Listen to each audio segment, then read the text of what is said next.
Kwa hiyo jukumu ambalo lipo mbele yetu sisi kama wachezaji kuhakikisha kwamba tunakwenda kucheza mchezo katika hali ambayo ni ya kujiandaa vizuri kuhakikisha kwamba tunabakisha kombe.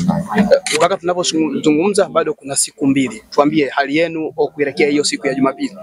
Bado tunaendelea na maandalizi kama mnavyoona, bado tuko kwenye session leo tena tukiendelea na maandalizi yetu, na naamini maandalizi ambayo tunayafanya ni mazuri na kuhakikishia kwamba tutaenda kucheza mchezo wa finali tukiwa katika hali nzuri kuhakikisha kwamba tunabakisha kombe. Kwetu sisi kama wachezaji tunachukulia zile ni dakika 45 za kwanza, lakini kwa dakika 45 za pili tukiwa nyumbani kwetu.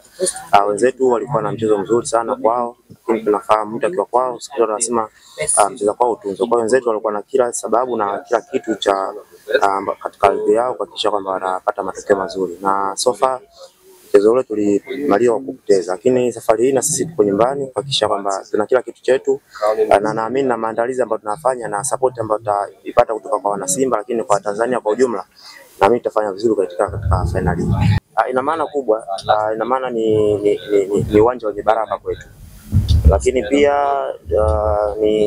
ni uwanja ambao naamini utatufanya tuache kuchukua kombe hili. Kwa hiyo mimi binafsi bado na uamini uwanja wa Amani, lakini pili bado naamini wa Tanzania, naamini wana Simba, naamini watajitokeza kwa wingi kuhakikisha kwamba moja kwa moja kupambania hili taji. Kwa sisi tunaona ni rahisi kwa sababu tuko nyumbani. Kama nilivyosema awali, wenzetu walikuwa nyumbani, walipata kila kitu wakiwa nyumbani. Kwa sisi tunapata kila kitu tukiwa nyumbani, na maandalizi ambayo tunayafanya tukiwa hapa, naamini tunaenda kuwa na mchezo mzuri na mchezo bora kuhakikisha kwamba tunatoa taji hili.